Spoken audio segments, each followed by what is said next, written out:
Right now, we welcome to the show Peterborough Pete and also Leaf prospect Nick Robertson. How you doing, Nick? Good. How are you?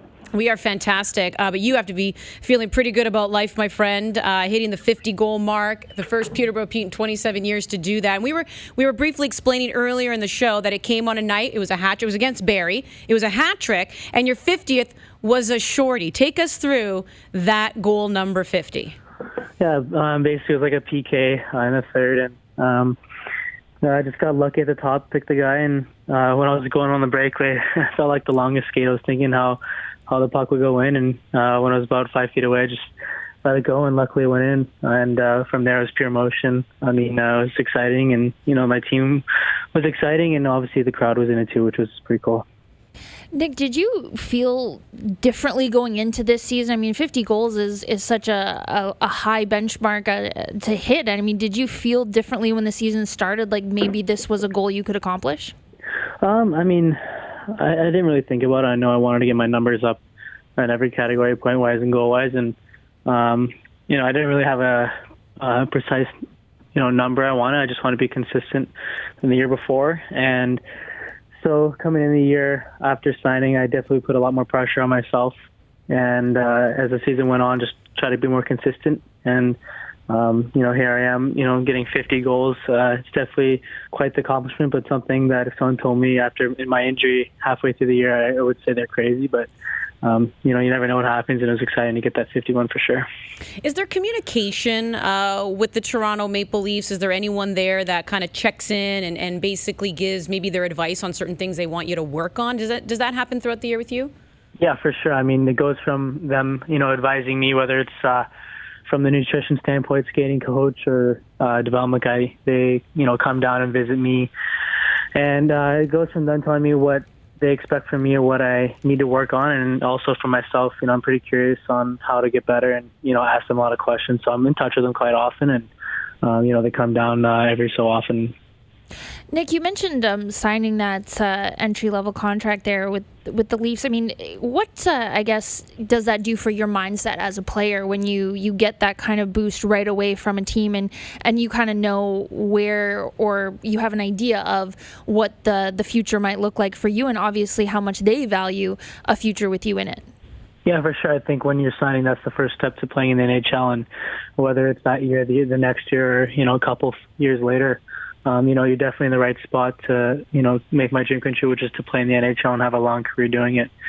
And after signing up, all I, thought was expectation. You sign for a reason. You're getting paid to do what you're doing, and you got to go out there and be consistent and, have goals and have expectations. And so far, I think I've been pretty well in that category, and just keep going from there.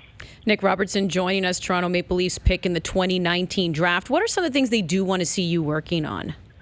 I mean, there are a lot of things, but, it's little things like, how I play away from the puck and just obviously getting bigger, stronger. Just, that's probably the biggest gap from, not just me, but from any player from making that big jump. And it's definitely something I'm working on. And other than that, just little details, stick position, skating-wise. They're all little things, but, if I can clean that up, especially in the summer and even now, I think it'll help me going into the next season. I'm wondering if you did hear, obviously with the way the season has been going for the Toronto Maple Leafs, right, a little inconsistent, and then heading into trade deadline, all that talk of, needing another defenseman, but in order to get a top four, you have to trade some pretty big pieces. And then Bob McKenzie, TSN's hockey insider, came out and said, well, if you're talking about prospects or, future, two guys who are untouchable, he had mentioned, Rasmus Sandin, and then he said Nick Robertson, which I think got a lot of people going, Nick Robertson, right? And they're like, where do you, Peterborough Pete's, right? Because you start thinking Marlies. No, this is the guy who was drafted in 2019. Right. I'm wondering if you heard that, and if you did, what also were you thinking when the Leafs already think that highly of you? Yeah, I mean, obviously the trade deadline was coming up. I didn't really expect anything to happen. I was just paying attention to who the Leafs got, but I wasn't expecting anything. I know that just things like you said, where the other guys are untouchables. I mean, it's definitely a high compliment, but again, it's a business at the end of the day. What's said by people could definitely be changed the next day. It's a business, and if I got to be thrown in a deal, then so be it. But fortunately, I didn't get traded. I didn't think I would, but I'm just happy to be in the Toronto organization, and I'm just honored to represent the Leafs every day, and feels good. Nick, when you think back to the opportunity that you had with the team back in the fall and with training camp, what did you learn about the NHL, about what life is like at that level, and I guess what excites you the most about what's coming up next fall and what you could potentially do, maybe making a jump to another league?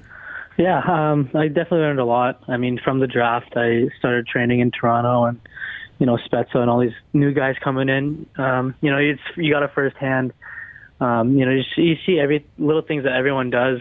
I think that's what really popped out to me. The guys that have a long career like Spezza, or the guys that are doing really well in the NHL, you see them doing little extra things, and I take away a lot from that and put it in my everyday life. And going to training camp was definitely nerve-wracking, but honestly, I think I could keep up with their pace. It was definitely an eye-opener of how fast and how smart everyone was, but I think I definitely held my own, and I just learned a lot, even from the systems, how everything is so precise.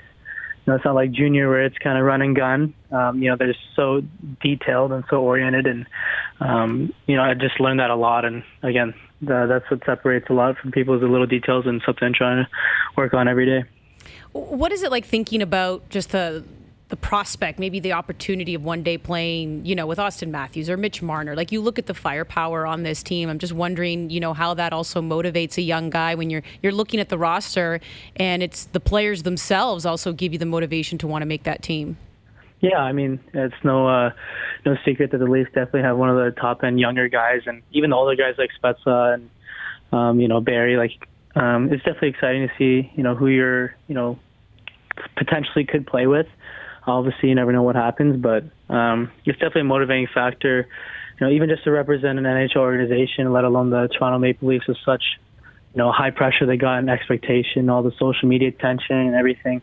It's definitely exciting, and anytime I get a chance to go up and watch the Leafs play, when I get a day off, it definitely motivates me a lot more, and you just see the excitement of the fans, the excitement of the players, and it's definitely an atmosphere I want to be in, and like you said, it's definitely motivating to see the type of guys they have on the roster, and hopefully be able to play with them one day. Well, Nick, here's my mama bear advice to you. We're going to have to just lay off the social media in general. Don't read the comments. Just slowly wean yourself off of that, and you are going to have a fantastic life. Before we let you go, though, I know a lot of times when we talk to scouts and hockey insiders, and we're talking about a prospect, we always like to ask, who does he play like? Who does he remind you of? Do you model your game after anyone? I mean, I would say not specific some person, but just like the smaller guys in the league, I would say, that holding your own, like Marchessault or Goudreau and Keller. All those guys are very skilled, very shifty, and definitely hold their own out there. I mean, I don't play exactly like them, but try to play kind of like the tenacity aspect of their game, and playmaking or goal scoring like the way I like to play. And I don't really have a precise player, but just around those smaller guys, I think they kind of play the same all around. Mm-hmm. Well, Nick, it's a pleasure having you on. Best of luck the rest of the way here with the Peterborough Petes, and hopefully we'll be seeing you sooner rather than later. Thank you. I appreciate it.